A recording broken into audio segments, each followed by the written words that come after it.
Hello, everyone. Welcome to Sociological Lens. I am Dr. Dilsora Fozilova. In today's lecture, we are going to talk about deviant music and art subcultures.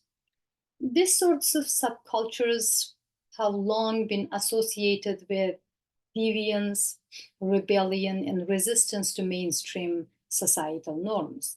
But what does it really mean for these forms of expression to be considered deviant? And how do they challenge or subvert dominant cultural values? Music, as we know, is a powerful medium for social commentary and identity formation.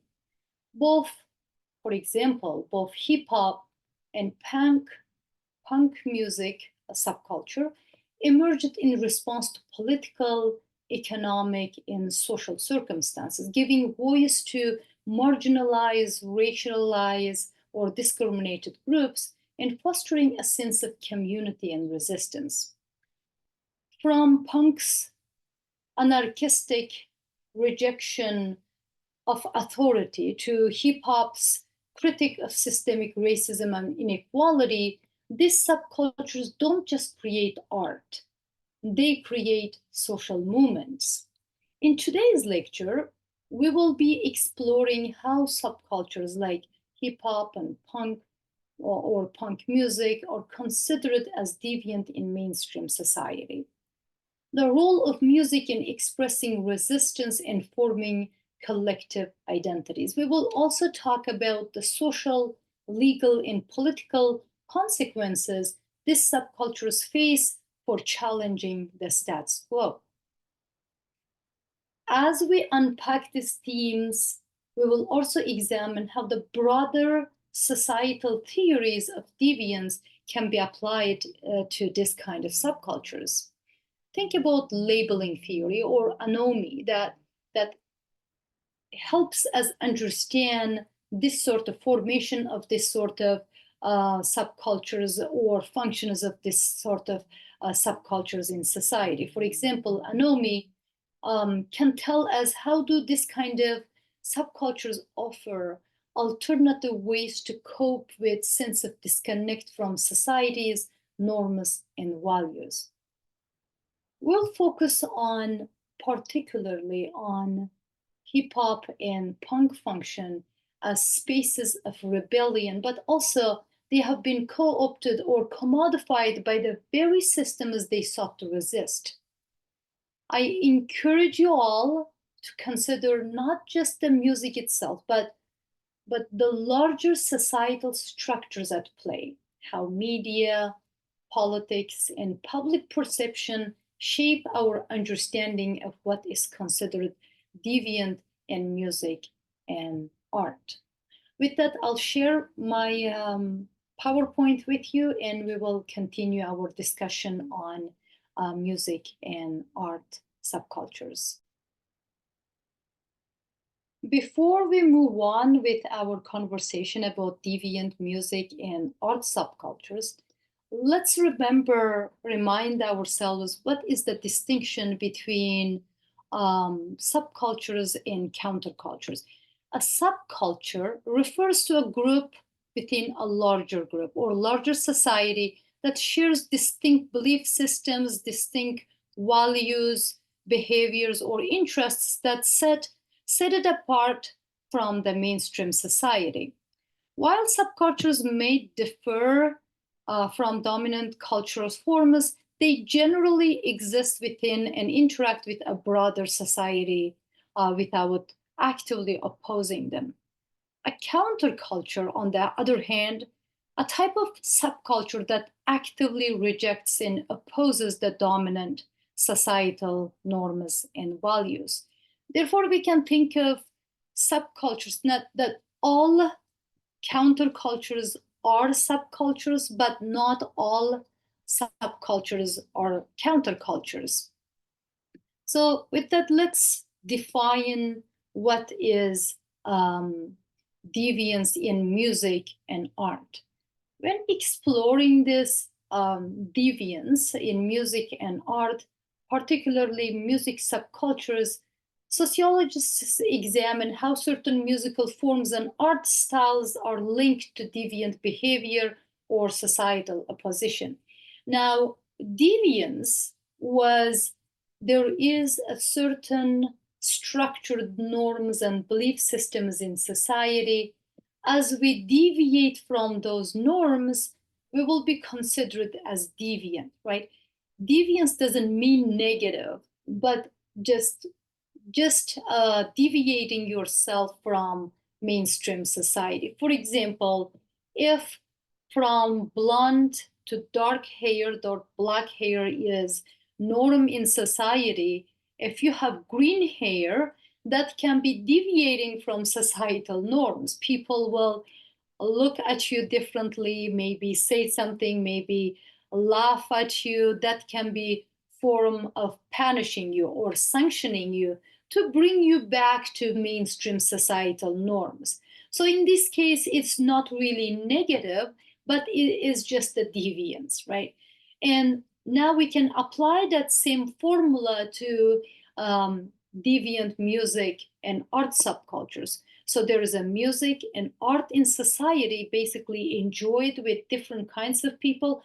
You may like some of them and you may not like some of them, and some other people might like them, but it is within that societal norms and societal standards. For music to deviate from the societal norms of music and art, it has to be something different. Their look, the way they play their instruments, the way they dance or sing, the way they dress, the way they, do makeup. Something has to be very different than what's accepted as, standard or acceptable music and art in society. Music and art often serve as expression of identity, rebellion, or resistance, especially in subcultures.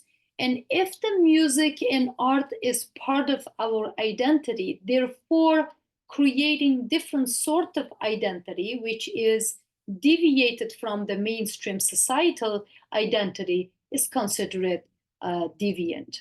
So deviant music and art subcultures refer to groups or some units or communities that revolve around specific forms of music or artistic expression that challenge the status quo or reject the status quo, or it just kind of deviates itself from what's accepted in society.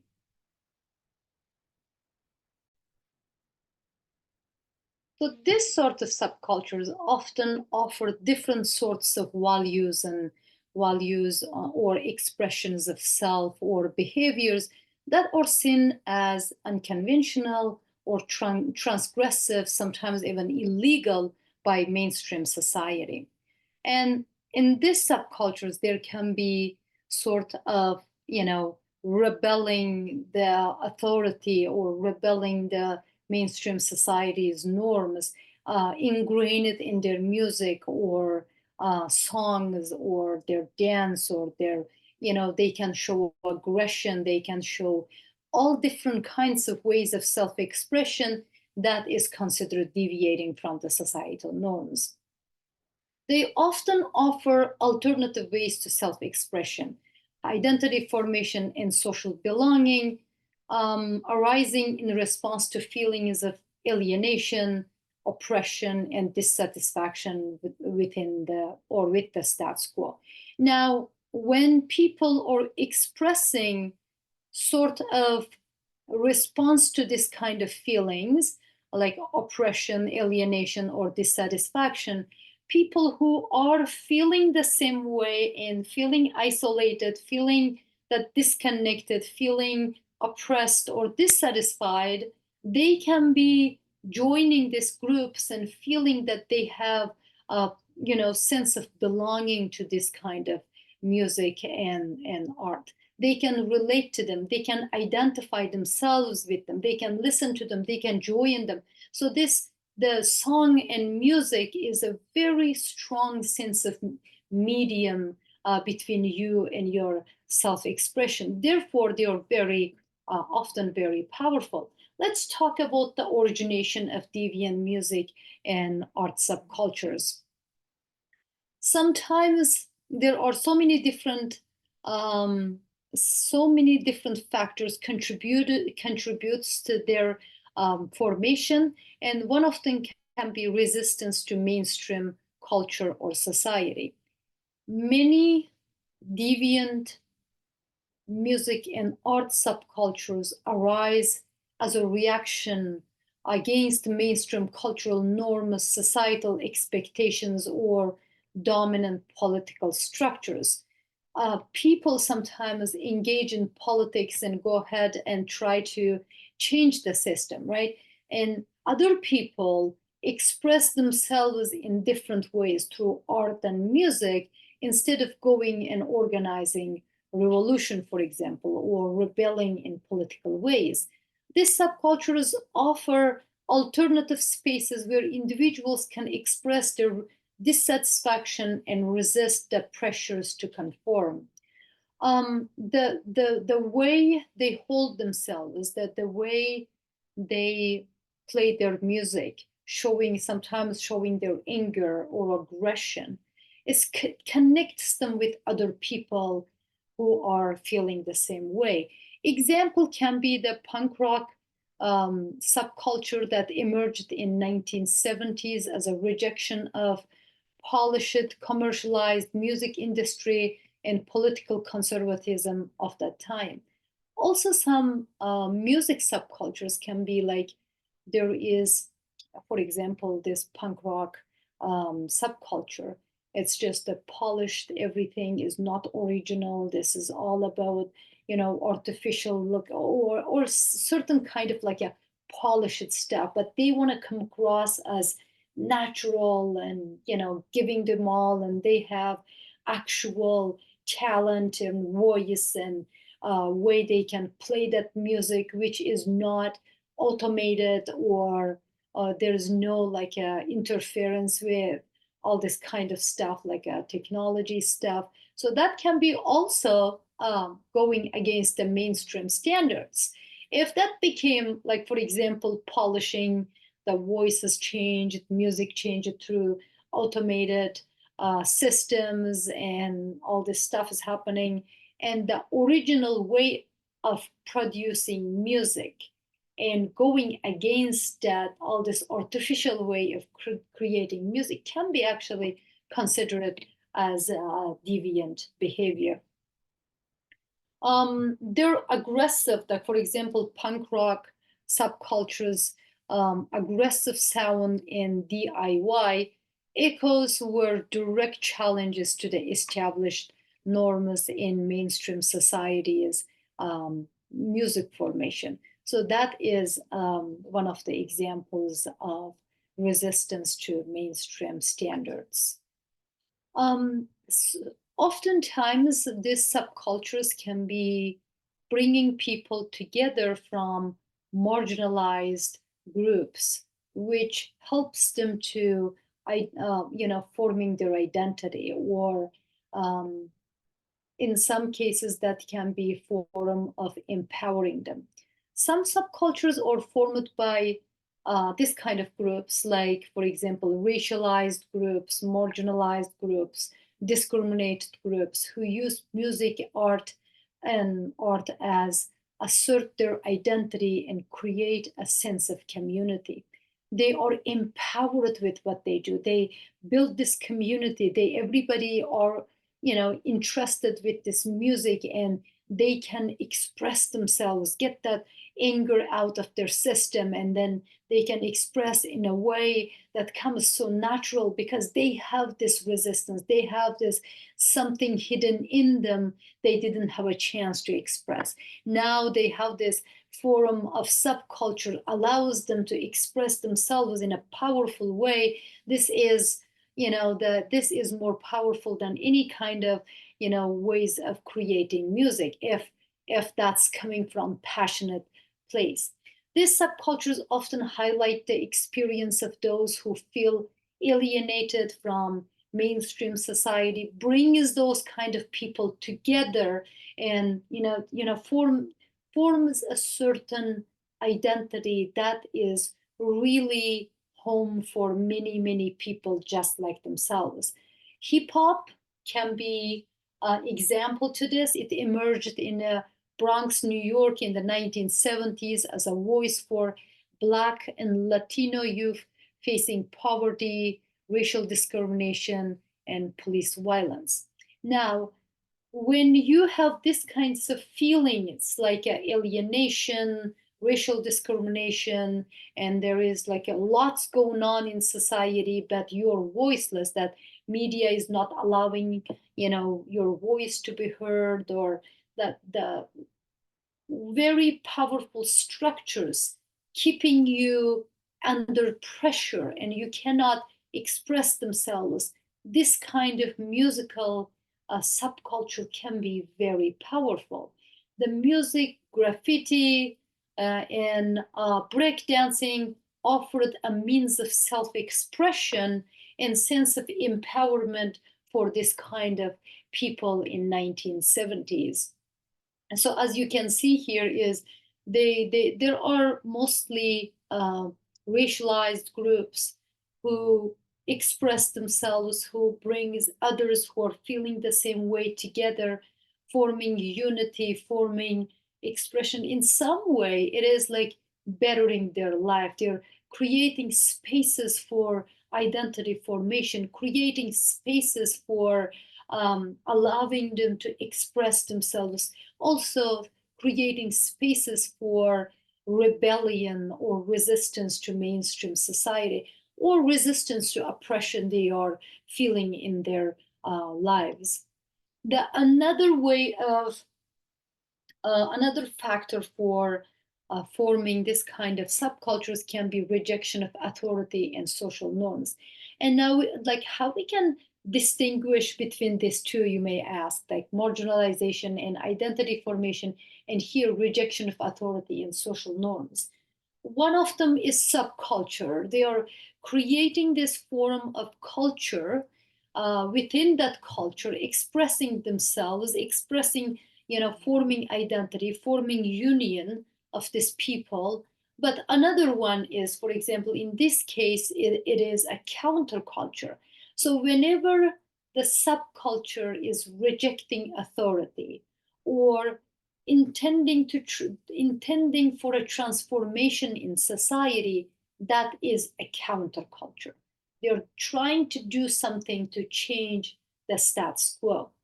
Deviant subcultures often explicitly reject authority, whether political, parental, or societal. This rebellion is both a symbolic and practical rejection of societal rules expressed through music and art that challenges or mocks authority. When we talk about challenging authority, they can verbally say that stuff happening that is usually hidden or not said. Usually people don't have the voice to voice out this kind of feelings. Now, creation or formation, this kind of countercultures, they are united, they are fired up with the idea of, like, we are here to be heard, we are here to be united, we are here to be express our who we are and why do we think that way, why why this society sucks, or why this authority sucks, why do what they are doing is not right for us, or whatever they are doing is oppressing us, and we are voiceless and nobody listening to us.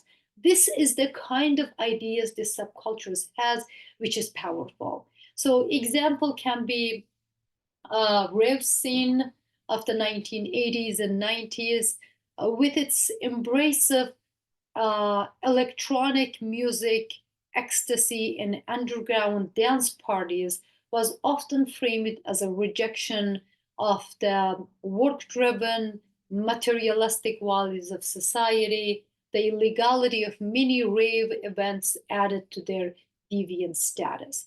So often subcultures can be against consumerism or capitalist materialism, which is that, capitalists' main thing is making people, become consumeristic, right?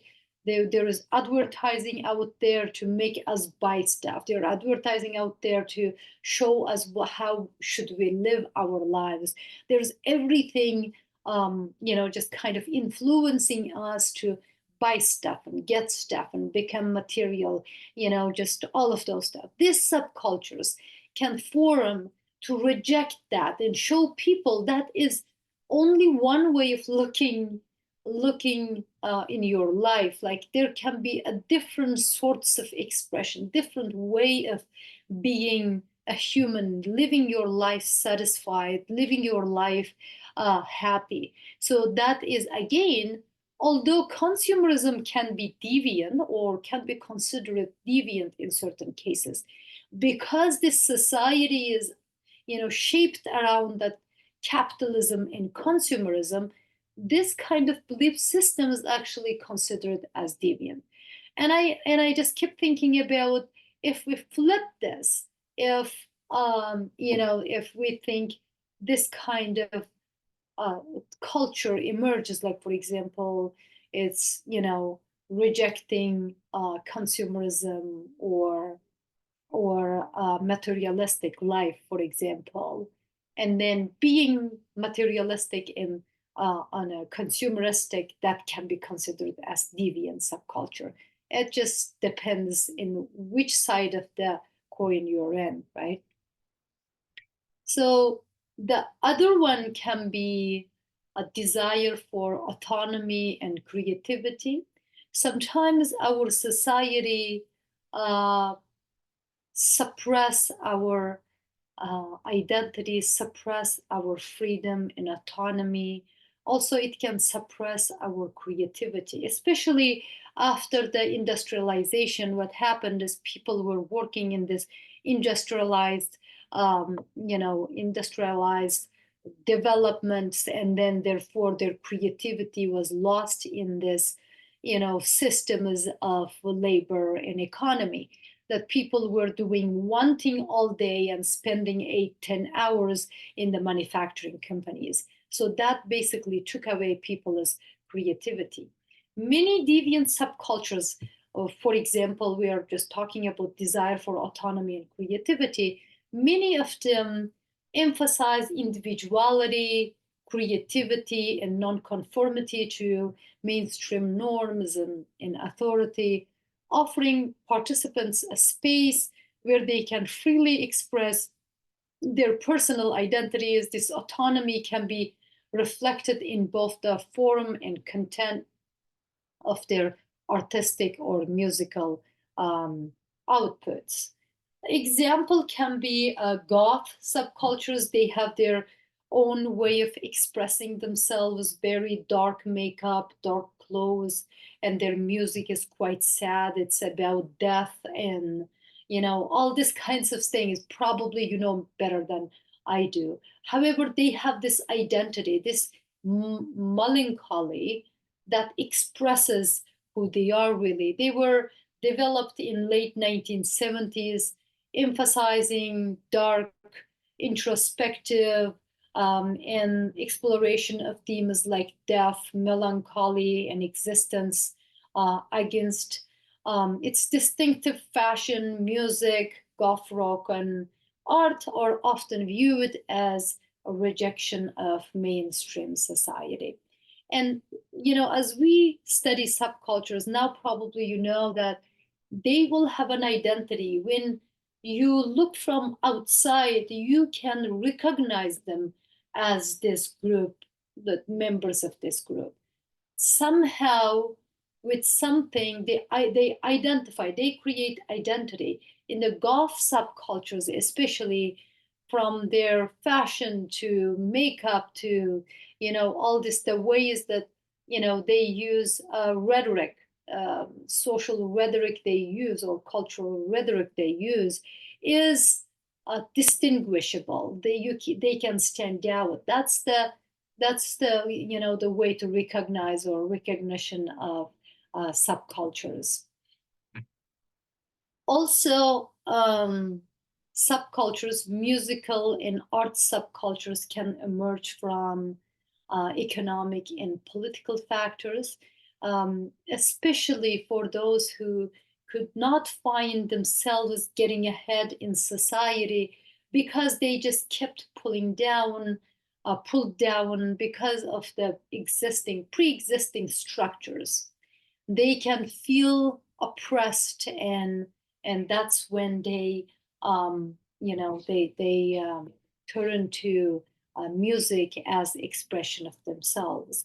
Economic and political changes, especially those that increase inequality or limit opportunities for upward mobility, can lead to emergence of deviant subcultures. These subcultures often provide a way to cope with disillusionment and society instability. So I'm reading from what I wrote there. So these subcultures often talk about the impossibility of mobility in society. For example, in society, we see this, single mother phenomenon, right? Single mothers produce the next generation of poor people, and that is observed by sociologists. Why that happens is they are the poorest in the world, and then when their kids grow up, they struggle, and it's very not easy for them to find their way to reach to a next level in society. Often this kind of cases reproduce poorness, right? And I'm not talking about in all cases, but in general, poorness leads to another poor generation. So this is what they are talking about here. When people are feeling that there's not easy way to get out of this, they grow up poor, and now they couldn't afford education, for example, therefore they couldn't get a good job. Now they are working hard and long hours, and then their voices are not heard. Nobody's listening to them. Therefore, they form this kind of subculture to express themselves, economic and political dissatisfaction through their music and art. Example can be the grunge movement of the 1990s. They arose in the economically depressed Pacific Northwest, where you faced unemployment and disconnection from the American dream. Grunge music, with its raw sound and lyrics focused on disillusionment, reflected these economic frustrations.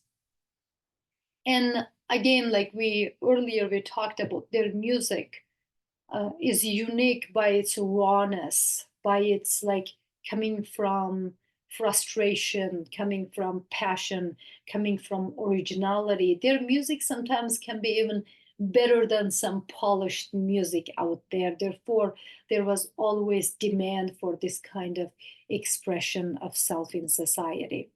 So now we're going to talk about some of the examples of deviant music and subcultures. At least I want you to know there is enough examples of this kind of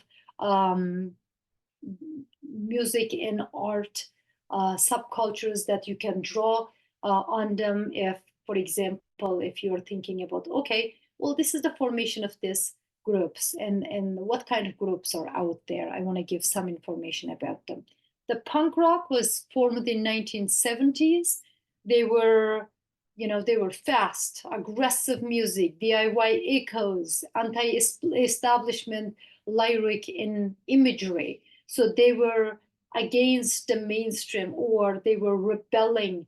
They are aggressively showing their identity and aggressively showing they are unhappy from what's happening out there, right? And that aggression in some sense, passion, makes them very appealing to people. Sorry.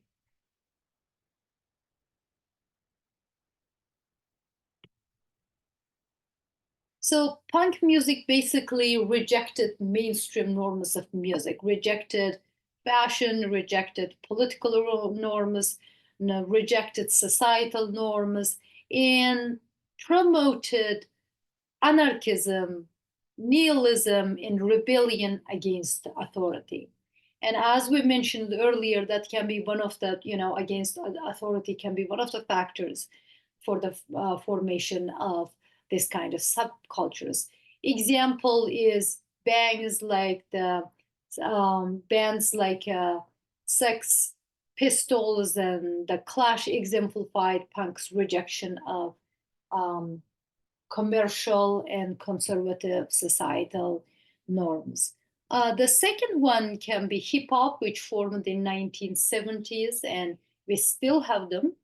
And they are known with their rap music, graffiti in the background, or spraying the walls. You can see this kind of imagery while you watch them.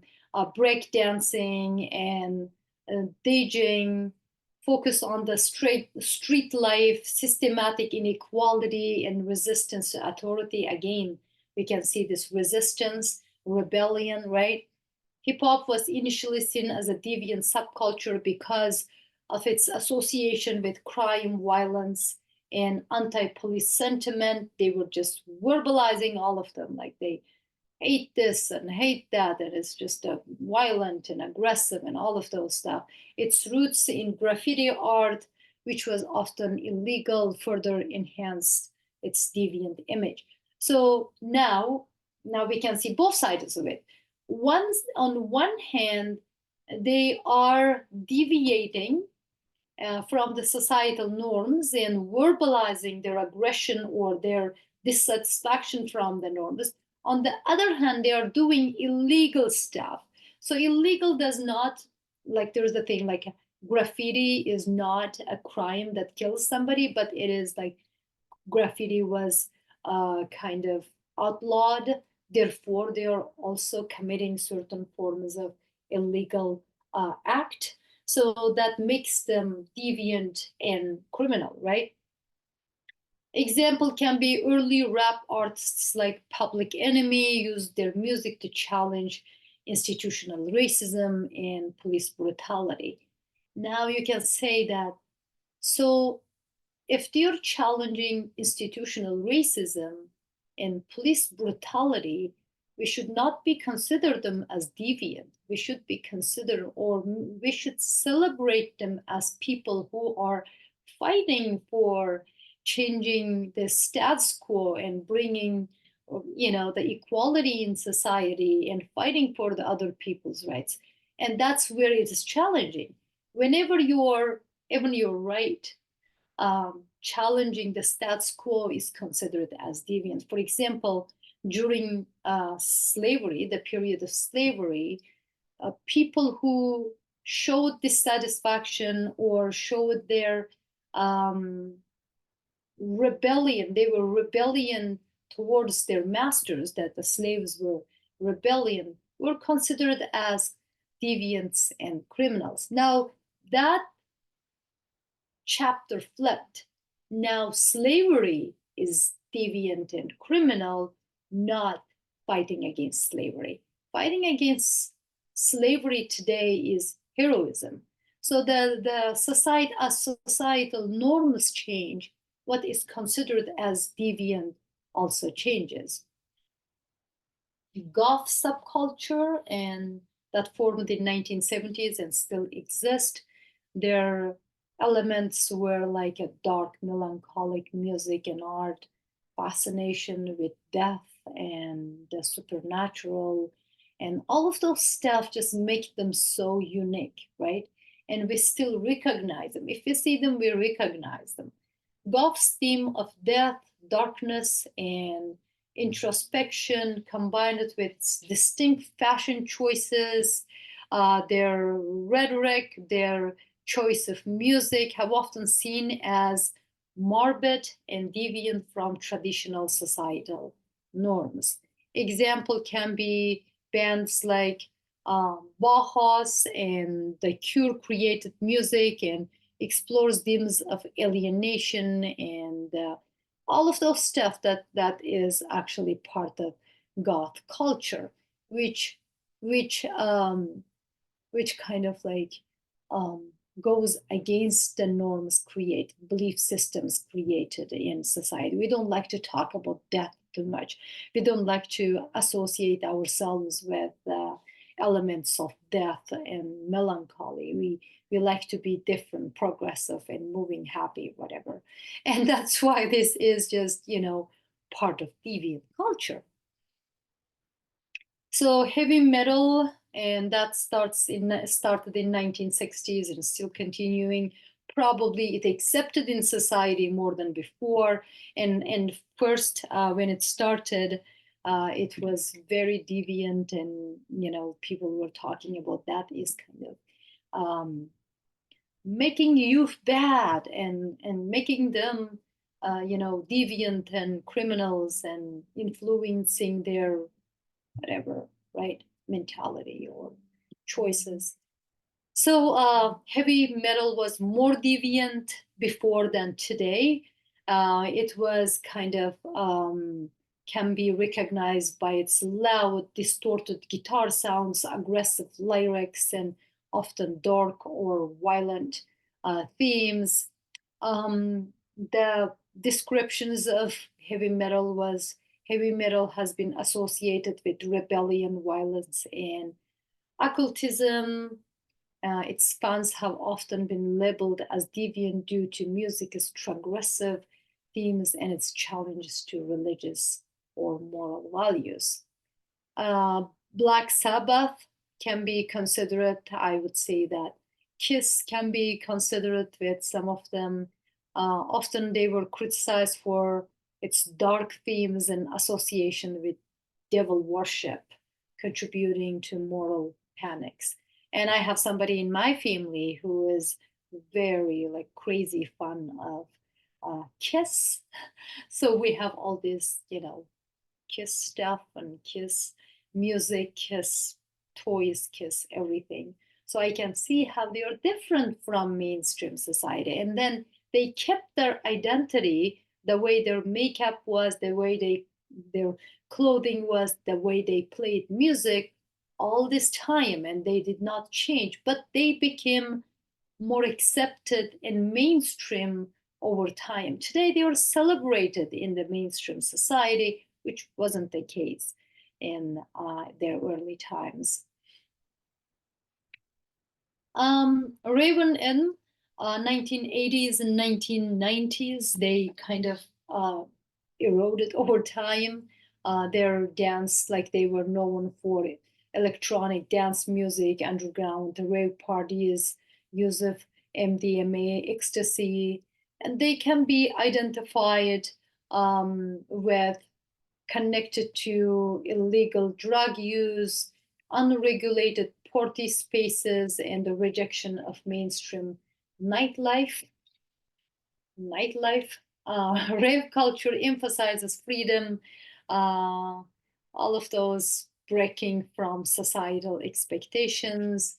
Example, the 1990s rave scene in the UK and US sparked moral panics about drug use and led to crackdowns on rave events. And when it comes to drug use, when it comes to alcohol use, people will have this moral panics because in the mainstream society, people focused on raising families and their children, and this kind of stuff is considered as immoral and influencing people. Therefore, they get slapped, or the mainstream society tries to push them out. So you can see 1990s, they lived about 10 years, a decade, and then slowly erased from society. Graffiti art exists forever and still exists. You can recognize them from tagging murals, street art, often done illegally in public spaces. I remember last summer in Kelowna, some people came and brought stuff in the local government walls which was their way of expressing their dissatisfaction for certain regulations, I believe. Graffiti is frequently classified as vandalism and is illegal in most places. It costs a lot. For example, if they paint the walls, that whole walls can be repainted because, you know, not all spaces welcome this kind of graffiti, right? And then they also express themselves somewhere they can be seen and somewhere they can, you know, get attention, right? It's often associated with deviant subcultures, particularly in urban settings. Example is graffiti is a key element of hip hop culture and has been used to claim space and communicate messages of resistance in urban environments. And hip hop, in their background, they had all these graffitis, not only their words and music and their, you know, the style and fashion and makeup just express themselves. They wanted to also have background expression of what they want or how they want to transform society. All right, we will talk about two theories that can give us some idea about music subcultures: resistance and rebellion theory. And probably now you know after explaining all this subcultures what really resistance and rebellion theory may say about deviant music subcultures. Music and art, I'm reading, serve as a vehicles for social and political resistance, often reflecting or encouraging rebellion against dominant power structures. These forms of expression become inherently deviant societies where conformity is valued. That is the very like heart of the theory. So it just shows that music and art serve as a medium or vehicle for social and political resistance. Now, when you see this kind of resistance, and now the governments or society should pay attention where that's coming from, right? It just kind of wake up call for certain governments, and they are, you know, just trying to get attention. There's a problem in the structure, and that structural functionalism probably will explain this as that they have a function in society, that emergence of this kind of rebellious music subcultures that prevents larger upheaval in society or larger revolution in society, because they're expressing themselves and telling us that there are certain parts of structures that making them oppressed, making them dissatisfied, making them feel that they are voiceless or economically suppressed. So this kind of rebellious subcultures actually can be very can have a good function in society. The application of the theory, we can apply this theory to understand youth subcultures in particular have used music to articulate resistance to authority, example, police and government, capitalism, mainstream cultural values. These are the stuff that's a problem culture. There is a problem society. There's a problem structure. So when this resistance or rebellious subcultures are emerging, that can be analyzed by these theories and get a good idea about society. Art forms like graffiti or protest music are often criminalized or marginalized as deviant expressions. However, if we study them sociologically, we can understand again what's going on in society. Examples, hip hop roots, like for example, we can use hip hop or punk music subcultures and use this framework to understand how they emerged, what kind of elements they had, what was the main factors for their origination and that kind of stuff.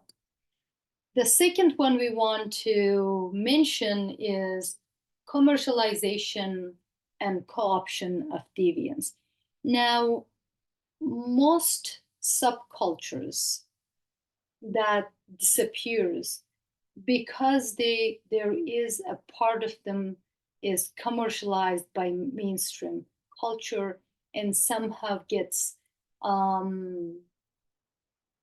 assimilated to the mainstream society. While deviant music subcultures often start as rebellious anti-establishment movements, they can be co-opted by the mainstream over time. This commercialization often leads to a loss of the deviant or oppositional edge of the subculture. And many subcultures disappeared or became part of the mainstream society for that reason. And where we can apply them, once rebellious genres like punk or hip hop have been commercialized, mainstreamed, and synthesized for wider consumption, reducing their deviant statuses. Now, if that is accepted by society, celebrated by society, liking by mainstream society, there is a change in society. Therefore, they are becoming part of mainstream society. Sometimes we don't think about, we think they're assimilating into society. However, though, there is a social change. They could change something in people. Now they are accepted and becoming mainstream. They achieved their goal, perhaps part of it, but they are just now assimilated in the mainstream culture. They accepted parts of the norms in society, and society accepted some of the norms they come up with and or encouraged. Therefore, they had a more connection. For example, transformation of punk rock from a subversive underground movement to a commercialized or successful genre with mass appeal that is can be explained with commercialization and co-option of deviance.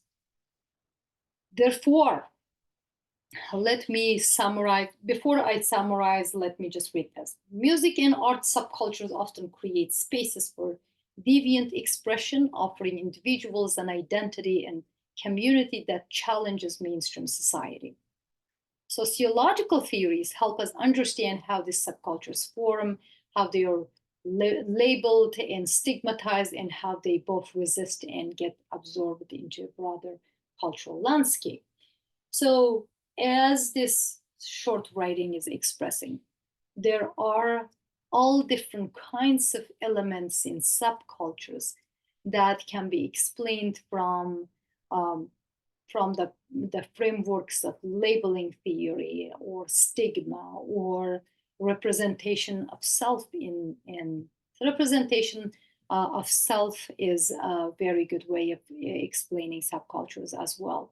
And also we can talk about two other theories we explained today. So the theories are really good way of framing them and understanding them that helps us to understand their origination, their lifespan, and how they get absorbed to society and what they tried to change. What was that, what does it mean if this kind of subculture is emerging a lot or not emerging? So that's the kind of questions we would like to ask.